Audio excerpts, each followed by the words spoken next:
My goal band to get you into, you probably already heard them, but have you ever listened to Pantera? Yes, I don't even think I've actually listened to the band. I've heard Yes. covers of them. Now I'm excited. Okay, Oh so my.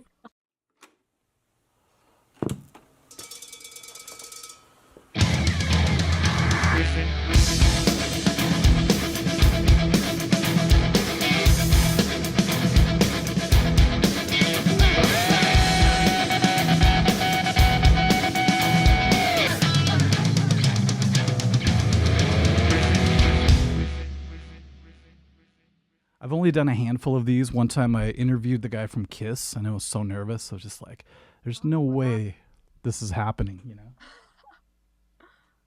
Have you, because of your success recently, have you had people reach out besides me, like bigger, well known people? I actually have quite a few, and it's been really crazy. I guess it just shows you that the algorithm works and it gets you to the right people. Oh, yeah. Some of my favorite people that have reached out, Bruce Kulick of Kiss. That's Um, him. That's cool. yeah, he's such a cool guy. I absolutely love his work with Kiss. But Hmm. Mike Striper, Ricky Rocket, Poison. I love Ricky. I think they're getting ready to go back on tour next year, so Ooh, are they going to call you up on stage? That would be so cool. I don't know if I'd be ready for that one. What's Yeah, your I'd be like, favorite Poison? What's your favorite Poison song that you could play? oh man, Talk Dirty to Me? so That's a hard. good one. I feel like my favorite would be Fallen Angel. Oh, that's a great song. Win big, mama's falling danger. It makes me sad for some reason, that song. The melody is just, I don't know if it's melancholy, but it's like an upbeat song, so it makes no sense. But yeah, the solo's pretty sweet. When you were putting together your set list, sorry, I already started the interview. It's You're crazy. good. Just Let's kind of do slid it. into it. What did you just choose like your favorite songs, or did you like choose the songs that made the most sense for that medley, or was it just the songs that you could play the best? I chose those because I knew I was going to be in a room full of college students, Mm-hmm. and I personally go into all of the 80s music, but I know that these kids probably have just heard things from, commercials, movies. So I tried to just go as mainstream as I could. So Mm-hmm. there's more songs that I would consider my favorite, but I just went with what I thought would be better for everyone. Yeah, it's kind of like being in a cover band. Like I've played in a lot of cover bands, and eventually you have to play the I Love Rock and Rolls, the like you did, Crazy Train. You have to play the ones people know. If you play a bunch of B-sides or whatever, people aren't gonna. Do you know what a B-side is even? Oh, I'm a big record collector. Okay. Oh, I see behind you. That's sweet. Oh, yeah. I love it. Sounds better. Is that like a picture of a gem behind you? I actually painted that. Yeah. I just finished that Wow. yesterday. Do you see what's behind me? Yes, I absolutely love that. That is my favorite guitar ever. It's solid. So you have a white gem, and I think I saw you play a blue one as well, right? Do I have both?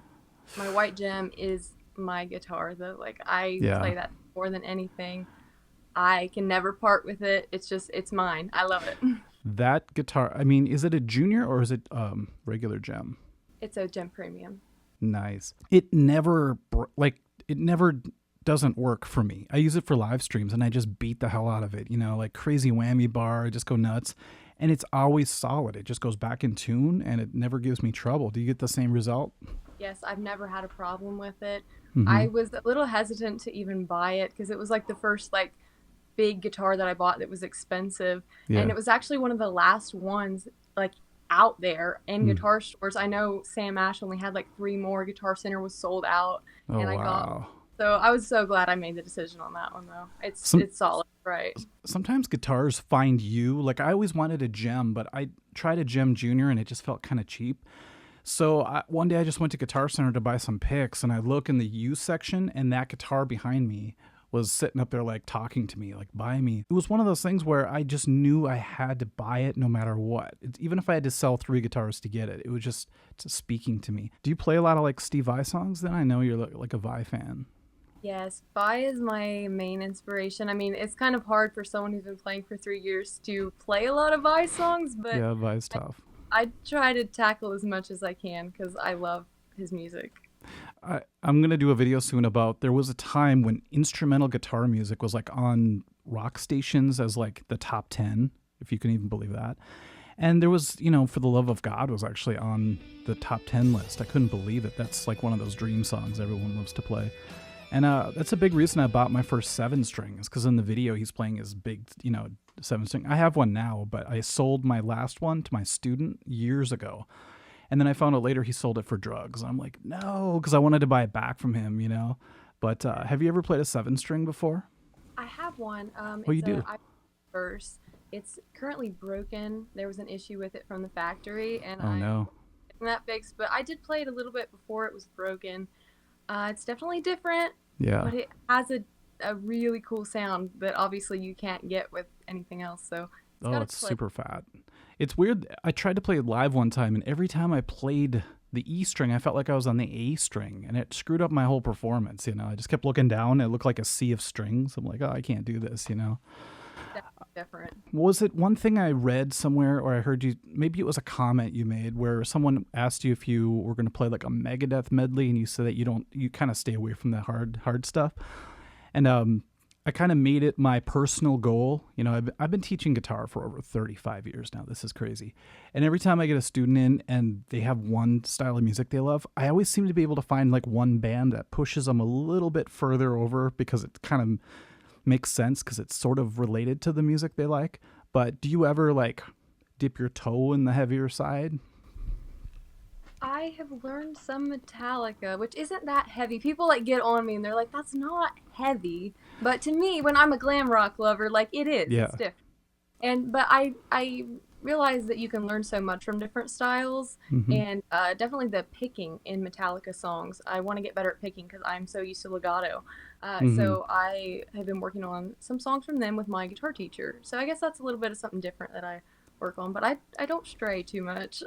Which it's weird when people say Metallica's not heavy, because it's like they are the definition of heavy. You know, you could say other bands, but it's like if you ever see Metallica live, it's the heaviest thing I ever experienced, and I've seen hundreds of shows, you know. But I was gonna suggest some Metallica, but which songs were you working on? Inner Sandman and Master of Puppets. Ooh, puppets, all downstrokes? Yes, and that is something I've never done before, so it was like driving me crazy. My whole wrist and shoulder are hurting, but It's crazy. Did you see my, not to self-promote, but did you see my videos on downpicking, and like you could do the daily exercises and all that I have? yeah, yes, I try to catch up on your videos, either listen in the car or while I'm doing some exercise stuff. So yeah, That's awesome. Yeah, it's one of those things where you hit the algorithm, or for some reason it just chose that talent show. Was it a talent show? yeah, it was. Yeah. Okay, and then I don't know if, I think the title was really well thought out. You know, the way it reads, it makes you want to click it. And then the picture, like the thumbnail, looks really interesting because it's like a silhouette of a bunch of people in a crowd kind of, and then you're in the middle. And how long was the video up before you noticed it was really taken off? I'd say it was really just the first day. I was I like the analytics of YouTube, so I was going in and it was #1 of all my videos so far. Yeah. I'm like, okay, it's gonna slow down though. And day 2, 3, it just kept going, and I'm like, what is happening here? And you know, a week into it, you know, I'm over 200,000 views on it. And I'm like, wow, that is crazy. Just some little video. I wasn't even gonna do the talent show, and I just decided kind of last minute to do it, and then I got that much traffic to my channel, so it's just crazy.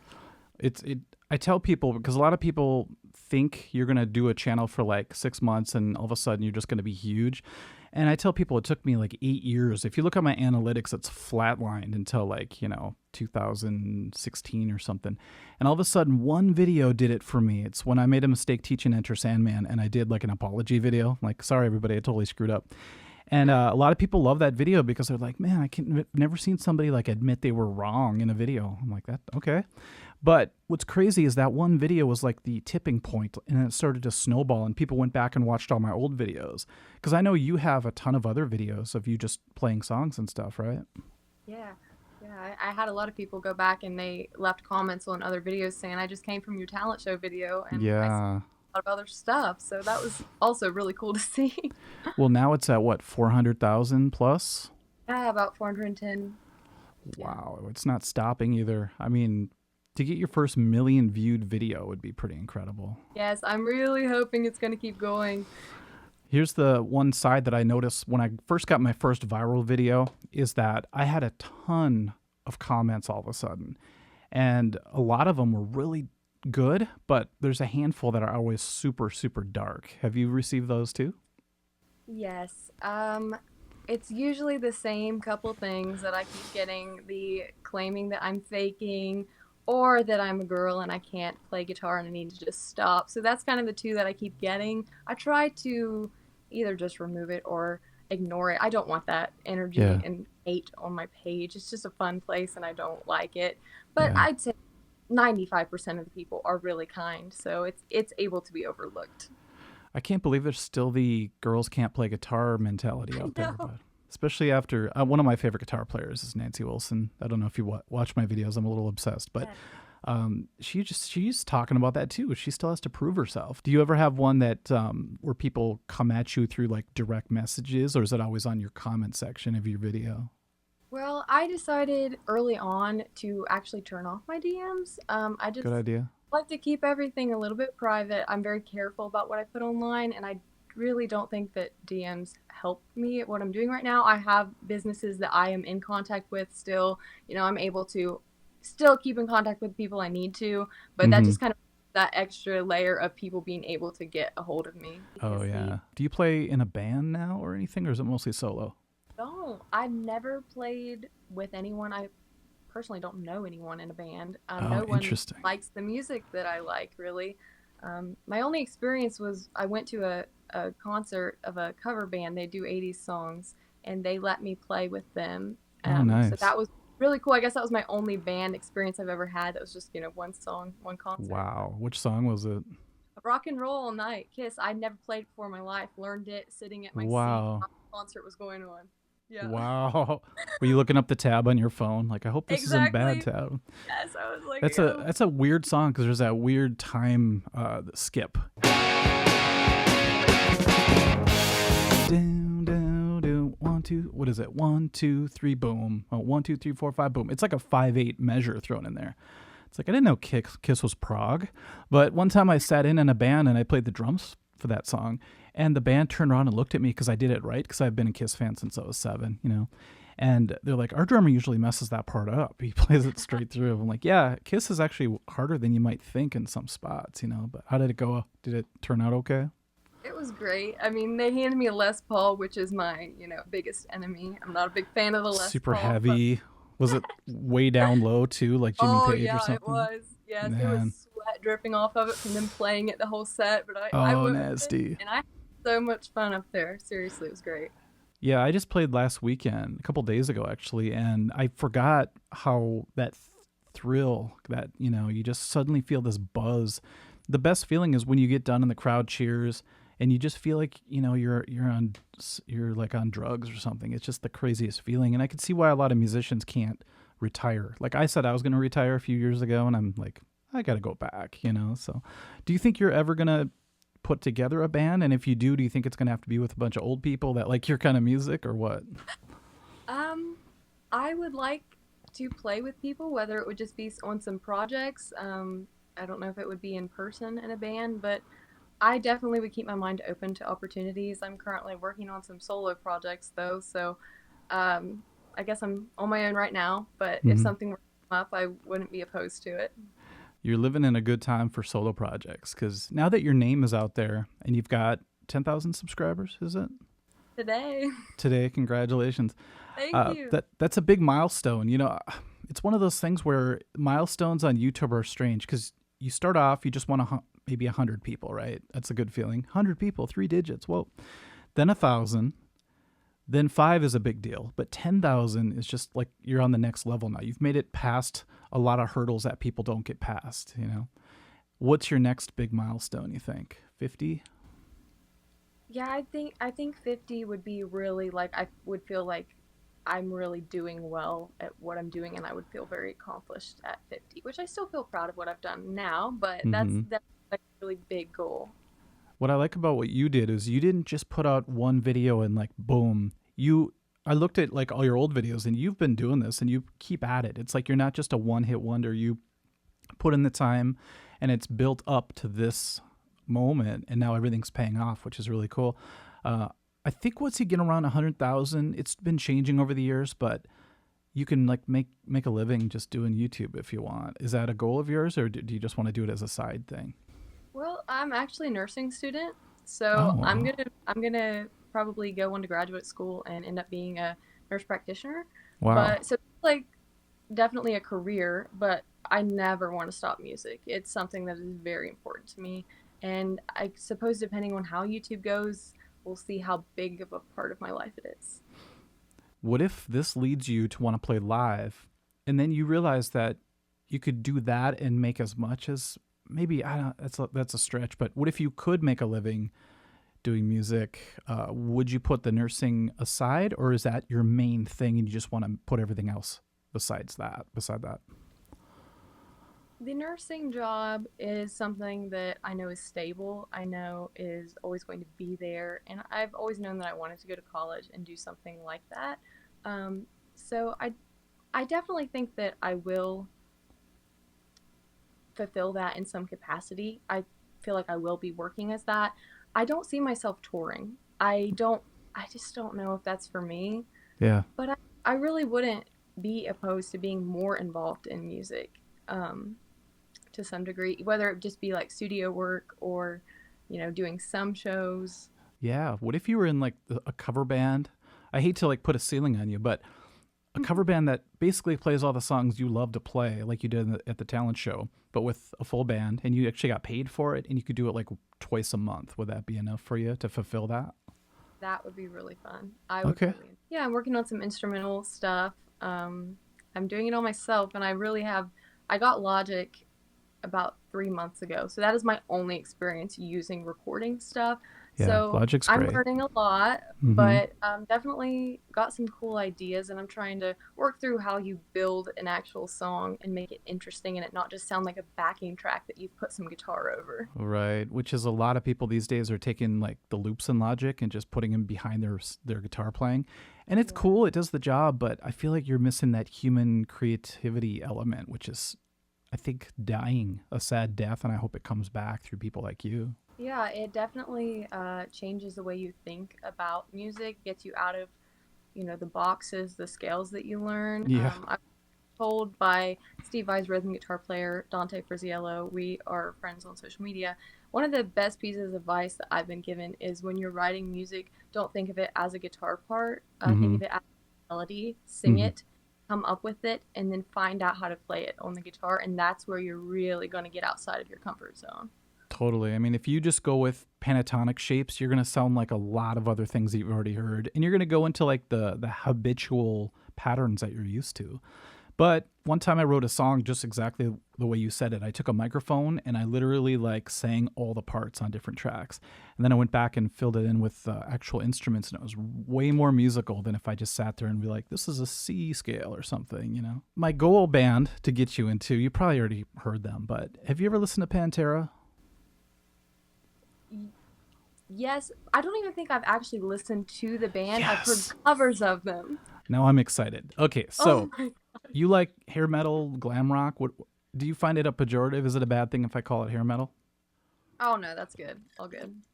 This is water, by the way. People think I'm drinking like wine. Okay. Man, I can't believe how excited I am right now. So, if you can just do me a huge favor and listen to Cowboys from Hell. That was their first big release, basically. And there's a song called Cemetery Gates. Have you heard that before? I've heard covers of it, yes. Okay, it's like their ballad, if you will. But I was so into Metallica and, all these heavy bands. And then I heard Pantera, and I'm like, this is next level. And it's funny because Pantera kind of used to be a glam type metal band. So they come from those roots, so they have all the chops of all these crazy, shredders. But they do it in a heavier way with Cowboys from Hell. So if you could listen to Cemetery Gates, the real version, and then Cowboys from Hell, the song, my whole month would be made. That's my whole purpose today, is to get you to listen to those That's songs. my homework.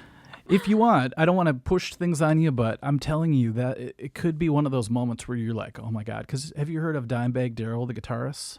He used to be Yes. called Diamond Darrell back when they were kind of more back in the Cowboys from Hell days, but he's one of the best guitarists ever. I can't believe he's dead. It's so weird when your heroes die, you know. Yeah. But I was going to ask you really quick. On stage when you were playing, there was like this machine with a bunch of lights. What was that? They have a really insane setup. Well, my dad set it up, actually. It's not from the school. And he used to DJ. So he always Oh, big, whatever it is, big. He was trying to get smoke machines and stuff in there, but they wouldn't allow it because of the fire alarms. explosions and stuff. You look like Yeah, he Kiss was up like, there. "Can we get some pyro in here?" Yeah. But no, it was just like a DJ equipment, and that was on top of my speaker. So yeah. Oh, wow. Okay. So I was wondering because it was flashing in a certain way, and I was like, this is cool. You have your own light show going on. But I thought maybe it was like a karaoke system or something that you were playing through. But what kind of amp was that? I used Spark amps, and that was just like a flat response speaker with a sub. So it's Okay.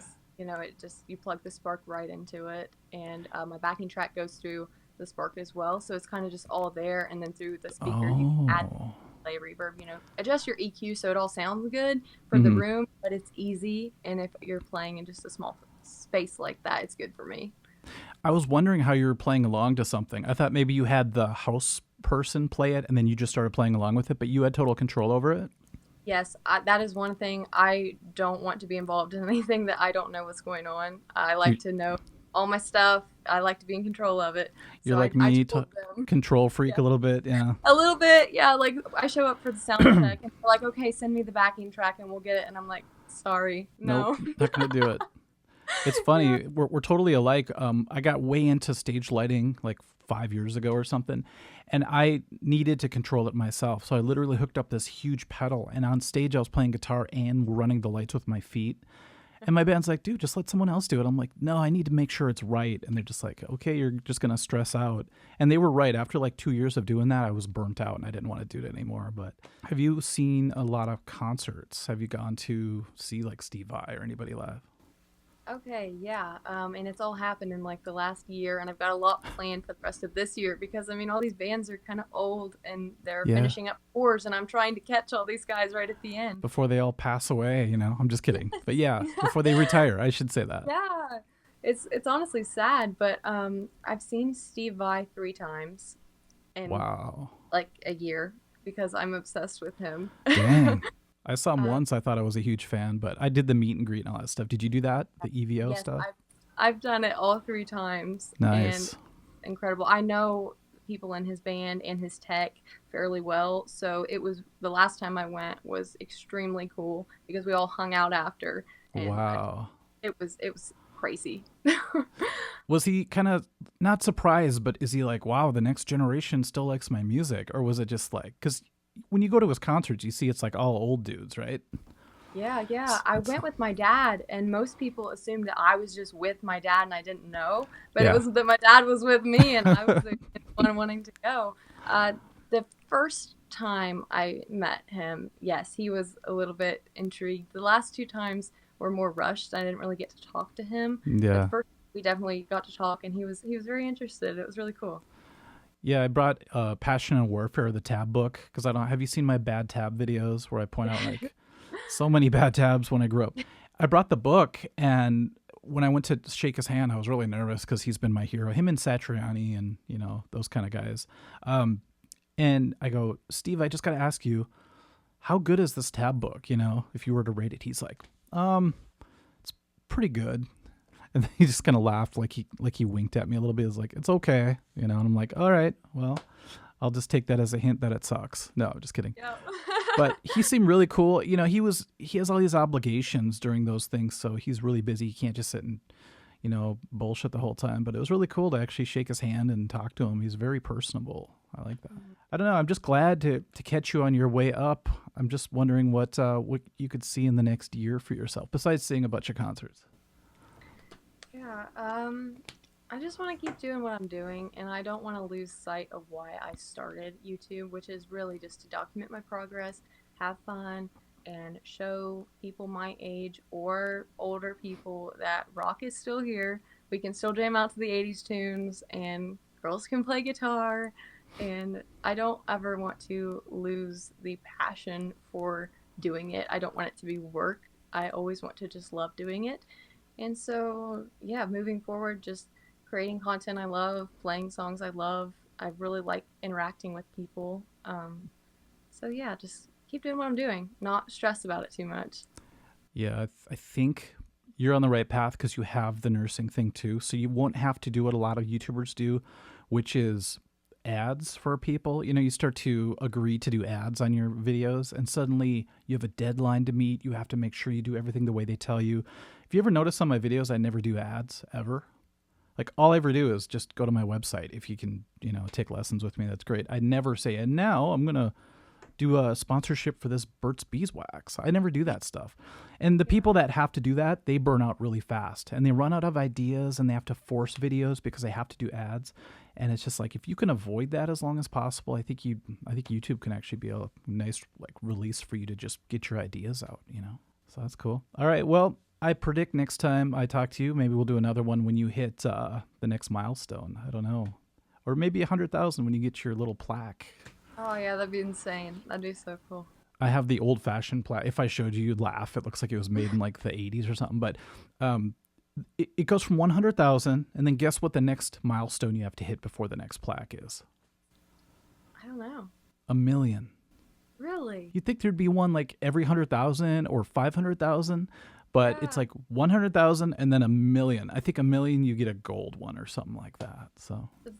But you're like pretty close, right? Knocking on the door, yeah. I mean, I creep up real slow because I have a lot of subscribers, but if I put out like a Metallica video, I'll get a little section of people watching it because those are my Metallica people. If I put out like an 80s hair metal video, I'll get people like you. But it creeps up real slow but consistently. So I don't know. I think we're on the right path. 1 million's going to be insane. I could see that happening maybe in about a year or so. So maybe we'll both hit our milestones at the same time. Hey, that'd be cool. That'd be nuts. All right. Anything else you want to say? I mean, I guess anyone who sees this should probably subscribe and try to get you to the next milestone. Yeah, I would appreciate it. And I appreciate you for bringing me on. I've watched you from before I had YouTube. I remember me and my dad always watched YouTube together. Even if he doesn't play, he likes to learn about it with me. And, we watch YouTube together. And I remember a lot of times we would just binge watch your videos up on the TV screen. Wow. And I've been watching you for 2 years probably. So, yeah, this is just, I never thought something like this would happen. Life is so weird like that. I wake up sometimes and I go, I can't believe Marty Friedman just emailed me. It's just like how, like the line between, not that I'm famous, but like the biggest, like Steve Vai for you and yourself is pretty thin these days because you could reach out so easily now and just meet your biggest, I don't know, favorite stars. It's really bizarre. Well, this was fun. This was so fun. We'll do it again. All right, of course. Yes, anytime. Okay. Thanks, Em. See you later. Thank you. Bye-bye. Bye.